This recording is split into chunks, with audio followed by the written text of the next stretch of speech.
देश एक रहे, देश की जनता एक रहे, देश में एकता रहे। देश को बांटने वाली ताकतें वो कभी सफल ना हो। समाजवादी पार्टी हमेशा यही उम्मीद करती है। बाबा साहब का देश में संविधान है। उत्तर प्रदेश के मुख्यमंत्री जी की जो लोकतांत्रिक जिम्मेदारी है, जो संवैधानिक जिम्मेदारी है, बाबा साहब के संविधान की शपथ लेने के बाद की जो जिम्मेदारी है, वो बांटने की नहीं है, वो सबको जोड़ने की है। वो किसी भी धर्म के मानने वाले हों, किसी भी जात के मानने वाले हों, तो जहाँ तक माननीय मुख्यमंत्री जी के बयान का सवाल है, तो माननीय मुख्यमंत्री जी को उत्तर प्रदेश और देश की जनता को एक करने का संदेश देना चाहिए।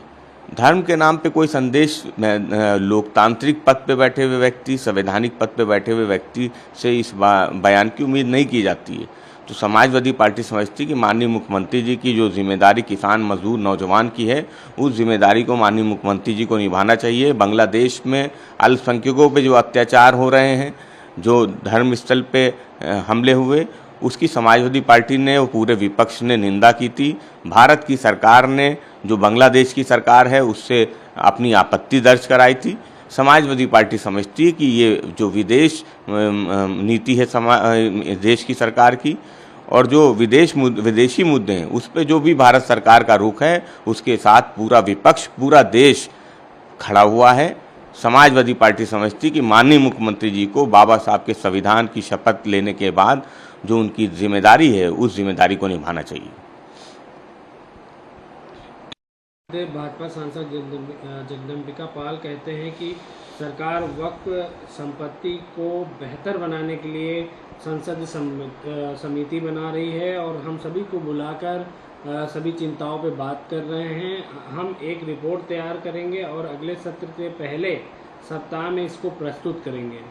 देखिए, जेपीसी में इस वक्फ के मुद्दे को भेजना यह बताता है कि जो भाजपा की केंद्र की गठबंधन की सरकार है, उसमें सब कुछ ठीक नहीं है।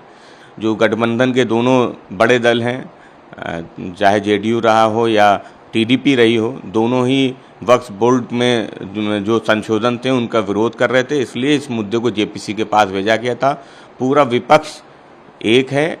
हम देश को बांट के राजनीति करने वाले मुद्दों पे भारतीय जनता पार्टी जिस तरीके से काम कर रही है, हम लगातार, विपक्ष का ये प्रयास है कि मुद्दों पे बात हो, देश के किसान, मजदूर, गरीब की बात हो।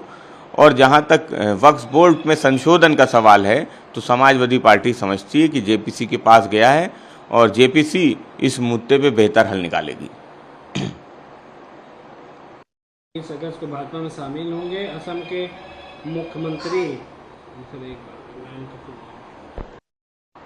झारखंड के पूर्व मुख्यमंत्री चंपई सोरेन 30 अगस्त को भाजपा में शामिल हो रहे हैं। असम के मुख्यमंत्री हेमंत बिस्वा शर्मा ने घोषणा की है, कैसे देखते हैं? देखिए, झारखंड में भारतीय जनता पार्टी कमज़ोर हुई है जब एक आदिवासी नेता, जो वहाँ के मुख्यमंत्री थे, उनको एजेंसियों का दुरुपयोग करके जेल में भेजने का काम किया।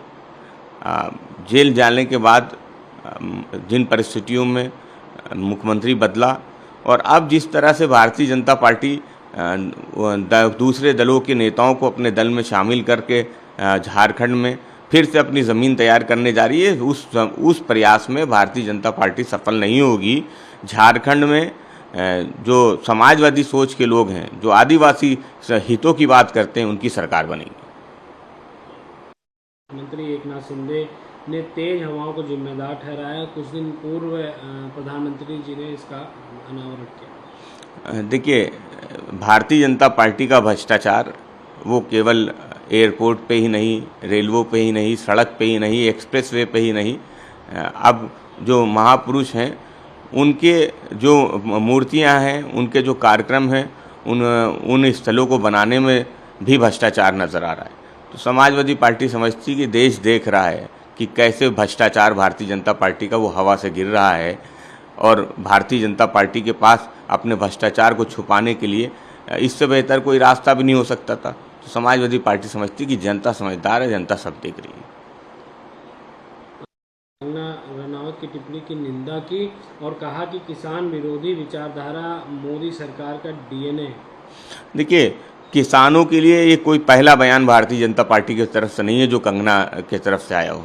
इससे पहले जब किसान आंदोलन हुआ तो कैसे किसानों को खालिस्तानी पाकिस्तानी आतंकवादी कहा गया, ये भारतीय जनता पार्टी के ही लोगों ने कहा।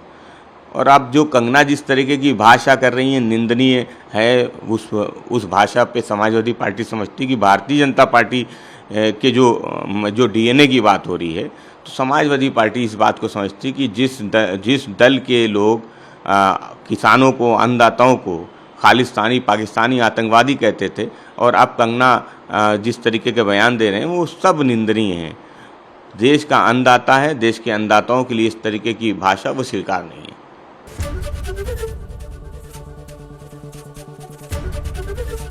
एबीपी गंगा, खबर आपकी, जुबान आपकी।